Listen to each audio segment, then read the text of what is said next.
Bienvenidos a Bnei Noach Academy, mi nombre es Tuvia. Hoy voy a explicar un concepto que ya lo repetí montones de veces y lo voy a volver a repetir montones de veces, que es el concepto de frase, comillas, nuestros sabios. ¿Quiénes son estos personajes? ¿Quiénes son nuestros sabios? Pues bien, para entender quiénes son nuestros sabios, hay que entender primero un poquitito mejor la estructura de la enseñanza del judaísmo. Que esta enseñanza, por supuesto, se basa en la Torá. La palabra Torá surge de la palabra hoira, enseñanza, como ya mencioné en otro momento. Quiere decir que es una enseñanza de vida, una enseñanza de generación en generación, etc. Ok, esto es la Torá, enseñanza en general, pero esta Torá se expresa de dos maneras diferentes. Quiere decir, no es que son dos Torot, son dos expresiones de la misma cuestión. Hay una expresión que se llama Torá escrita. ¿Qué significa algo escrito? Significa tinta en un pergamino, que la escribe un escriba entrenado de una forma específica, con un montón de leyes, literalmente cientos de leyes sobre cómo se escriben las letras, de qué manera, de qué forma, qué tamaño, etcétera, etcétera.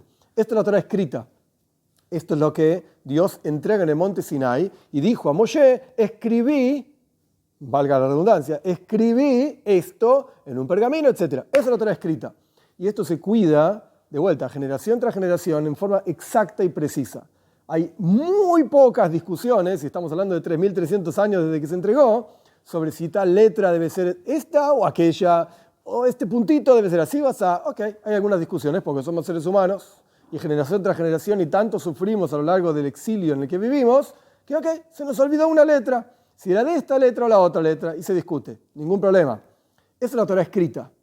Pero después hay otra expresión de esta Torá, enseñanza, que se llama Torá oral, que como su nombre lo indica, fue transmitida de boca en boca, generación tras generación. También la entregó Dios a Moshe en el monte Sinai, pero no se la entregó para escribir, sino que se la entregó para explicar la escritura.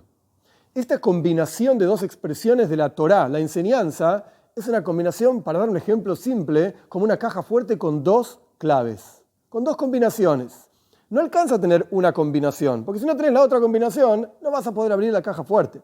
La Torá sería como la caja fuerte, el tesoro que está dentro es la enseñanza de la Torá, justamente. Pero para llegar a la profundidad, a la verdadera enseñanza de la Torá, que al fin y al cabo es lo que Dios quiere de nosotros, para llegar a esto tenés que tener dos combinaciones. Combinación número uno, la Torá escrita, que es la base de todo tipo de enseñanza.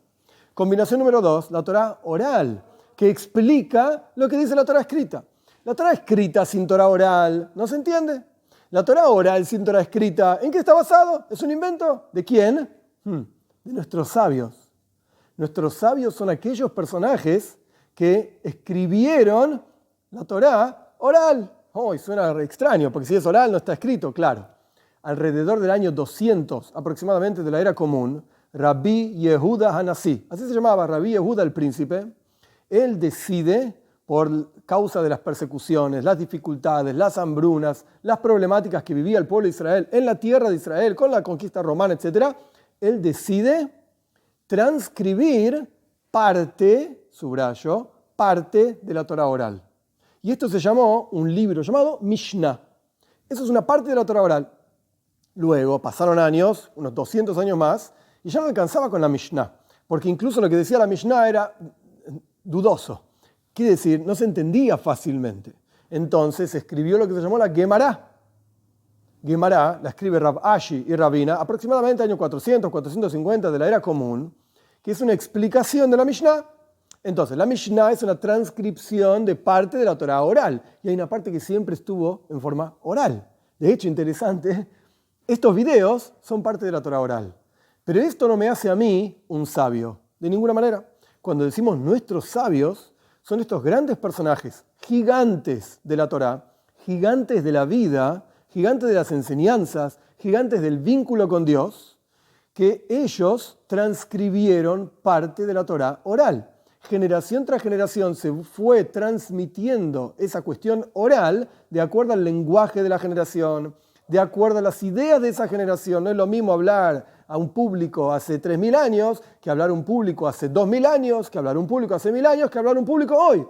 Uno da diferentes ejemplos, uno dice con otro lenguaje las cosas, uno expresa las cosas de otra manera. Quiere decir que la Torá oral, por así decir, va mutando, va cambiando y va adaptándose de acuerdo a la generación. Pero esto no significa que va cambiando. No, señor. Los fundamentos, las ideas son siempre las mismas. Porque es una Torá eterna. Eterna significa que se aplica en todo lugar y en todo momento. Lo que va cambiando es la expresión de esta Torá oral. ¿Nuestros sabios quiénes son? Son los personajes que aparecen justamente en la Torá oral, que vamos citando generación tras generación, caso tras caso, en cada momento, en cada historia, que nos enseñan estos personajes, nuestros sabios, cómo realmente vivir una vida significativa conectados con Dios.